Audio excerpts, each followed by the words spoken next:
Hello students, आज हम बात करेंगे फिबोनाची सीरीज़ की। फिबोनाची सीरीज़ पहले हम देखेंगे कि फिबोनाची सीरीज़ होती क्या है। फिबोनाची सीरीज़ में पहले 1 1 2, पहले क्या है 1 और 1 दो नंबर लेंगे हम, इन दोनों को सम करेंगे तो ये 2 आ जाएगा। फिर ये लास्ट के दो नंबर हैं, इनको सम करेंगे तो क्या आ जाएगा 3। फिर जो लास्ट के दो नंबर हैं उनको सम करेंगे तो आ जाएगा 5। फिर जो दो लास्ट के नंबर हैं इनको हम सम करेंगे तो आएगा 8। फिर जो दो लास्ट के नंबर हैं उनको सम करेंगे तो क्या आएगा 13। फिर इन दोनों को जो हम सम करेंगे तो क्या आएगा 21। ठीक है, तो ये है फिबोनाची सीरीज। ठीक है, लास्ट के 2 नंबर को सम करके हम आगे एक नंबर बढ़ा देते हैं, इसी तरह से सीरीज को आगे बढ़ाते हैं। ठीक है, तो इसको हम प्रोग्राम के थ्रू करेंगे जावा प्रोग्रामिंग में। तो इसके लिए सबसे पहले मैंने पहले ही आपको बताया 1 और 1 हम लेंगे, इसको सम करेंगे और 2 में डाल देंगे। ठीक है, तो सबसे पहले मैंने क्या किया, इसको एक ए के अंदर मैंने 1 डाला, बी के अंदर मैंने 1 डाला। ठीक है, और एक वेरिएबल ले लिया सी के अंदर मैंने ए प्लस बी कर दिया। जैसे मैंने सी के अंदर मान लो ए प्लस बी कर दिया और उसको डिस्प्ले करवा दिया, तो 1 + 1 2। ठीक है ना। अब क्या करेंगे, अब ये जो दो लास्ट के नंबर हैं इनको सम करवाना है, यानी ए और बी तो वहीं कांस्टेंट रहेगा मेरा। तो इसमें क्या करेंगे, ए के अंदर ये वाली वैल्यू चली जाएगी, बी के अंदर ये वाली वैल्यू चला वो कर देंगे, डाल देंगे। डालते ही सी के अंदर वैल्यू आ जाएगी 3, उसको डिस्प्ले करवा देंगे। फिर नेक्स्ट टाइम में क्या करना है, 2 और 3 को सम करना है। तो 2 के अंदर 2 की वैल्यू हम ए के अंदर डालेंगे और 3 की वैल्यू हम बी के अंदर डाल देंगे। ठीक है, फिर नेक्स्ट टाइम पे क्या होगा, C is equal to A plus B हो जाएगा, यानी 5। फिर नेक्स्ट टाइम पे क्या करेंगे, 3 की वैल्यू ए के अंदर और 5 की वैल्यू बी के अंदर और सी के अंदर आ जाएगा 8। उसके अलावा ये जो वैल्यू है 3 और 5 हो गया। उसके बाद नेक्स्ट वैल्यू जो आएगी तो वो ए और बी, इसी तरह से ना वैल्यू आगे बढ़ती चली जाएगी। ए के अंदर हम लास्ट दो वैल्यू को ए और बी के अंदर डाल दिया करेंगे। ठीक है ना, इस तरह से वैल्यू जो है हमारी एक मतलब एक सीरीज है जो कंप्लीट होगी। 3 + 5 = 8, 8 + 5 = 13। ओके, चलो इस प्रोग्राम को देख लेते हैं। सी की वैल्यू हम तब तक चलाएंगे जब तक से ये 50 से अधिक नंबर, मतलब 50 तक चलाएंगे फिबोनाची सीरीज़, या फिर 100 तक चला सकते हैं फिबोनाची सीरीज़। ठीक है ना, तो इस तरह से हम प्रोग्राम को चलाएंगे। ठीक है, उसके लिए मैंने ए के अंदर A1 और बी के अंदर 1 ले लिया है, सी इज इक्वल टू 0।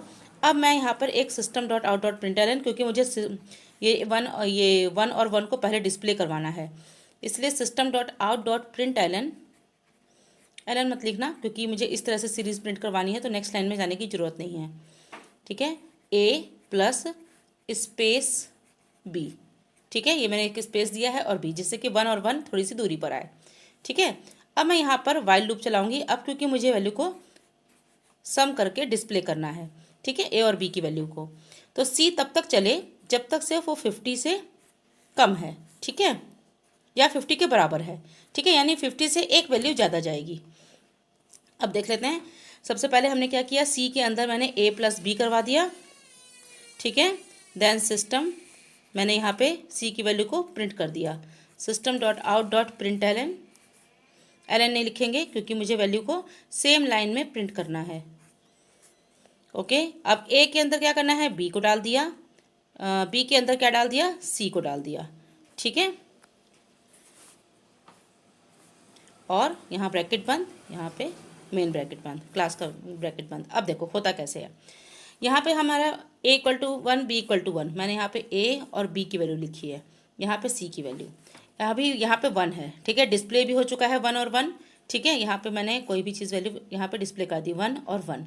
ठीक है, यहाँ पे आया कंपाइलर यहाँ पे आने के बाद यहाँ आया, तो c is less than 50। Yes, c is less than 50 क्योंकि c की वैल्यू यहाँ पर 0 है, तो c की वैल्यू अभी यहाँ पर 0 है। नीचे आएगा c is equal to A plus b, यानी c के अंदर वैल्यू आ चुकी है 2। अब यहाँ पर 2 डिस्प्ले हो जाएगा क्योंकि यहाँ पे ये हमारा है 2, यहाँ पे मेरा डिस्प्ले हो गया।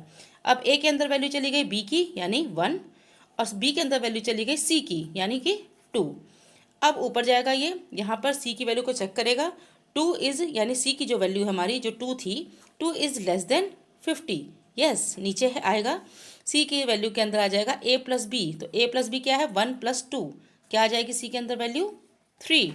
ओके, अब यहाँ पे 3 को डिस्प्ले करवा देंगे। फिर नीचे आएगा, ए के अंदर वैल्यू चली जाएगी बी की, यानी ए के अंदर यहाँ पे ये जो बी की वैल्यू है वो ए के अंदर चली जाएगी और बी के अंदर सी की वैल्यू चली जाएगी। मैंने लिखा है बी इक्वल टू सी, तो बी के अंदर फिर से सी चली जाएगी। ठीक है, तो 2 + 3 5 हो जाएगा, जो कि मेरे फिबोनाची सीरीज़ का नेक्स्ट नंबर होगा। ठीक है, उसके बाद ये 8 हो जाएगा। जब यहाँ पे ये 5 हो जाएगा और फिर यहाँ पे ये लूप में वो करेगा, चेक करेगा कि 5 is less than 50, yes, then नीचे आएगा यहाँ पे। फिर उसके बाद इसको डिस्प्ले करवा देगा। डिस्प्ले करवाने के बाद यहाँ पे वैल्यू को प्रिंट करेगा। फिर ए के अंदर चली जाएगी वैल्यू 3 और बी के अंदर वैल्यू चली जाएगी 5। Then 3 + 5 is 8। अभी तो फिलहाल सी की वैल्यू 5 है, तो ऊपर जाएगा 5 is less than 50, yes, then नीचे आएगा सी के अंदर वैल्यू आ जाएगी 8। ठीक है, यहाँ पे भी एक डिस्प्ले हो जाएगी वैल्यू 8। तो यही तो हमारी फिबोनाची सीरीज़ थी। यहाँ पर देखो, यहाँ पे हमारा आ रहा है यहाँ पे वैल्यू 1 1 1 1 2 3 5 8। इसके बाद और वैल्यू कंटिन्यू होती चली जाएगी। ठीक है, तो ये हमारा प्रोग्राम का लॉजिक है। इसको हम अभी कंप्यूटर में चला कर देख लेते हैं कि प्रोग्राम कैसे वर्क करता है। ओके, अब देखिए इस प्रोग्राम को। यहाँ पे फिबोनाची सीरीज़ का मैंने एक प्रोग्राम बना लिया है। A equal to B equal to मैंने वैल्यू ले ली है। यहाँ पे ए और बी मैंने प्रिंट करवाया है। सी की वैल्यू मैंने चलाई है वाइल लूप तब तक जब तक से 50 से वैल्यू कम ना रहे, मतलब जो 50 से कम की वैल्यू हो या तो 50 से एक स्टेप आगे जाएगी ये वैल्यू। ठीक है ना, अगर आप चाहें तो इसको 100 तक भी आप प्रिंट करवा सकते हैं। यहाँ पर आपको 100 की वैल्यू को चेंज करना पड़ेगा। ठीक है, इसको मैंने देखो यहाँ पे मैंने सी को प्रिंट करवा लिया है और यहाँ पे ए के अंदर और बी के अंदर स्वैपिंग करवा ली है इस तरह से। ठीक है, तो वैल्यू को डाल दिया है। अब इसको एग्जीक्यूट करवा लेती हूँ। ये आपकी फिबोनाची सीरीज़ आ गई है। ठीक है, तो ये रहा आपका प्रोग्राम फिबोनाची का। ओके।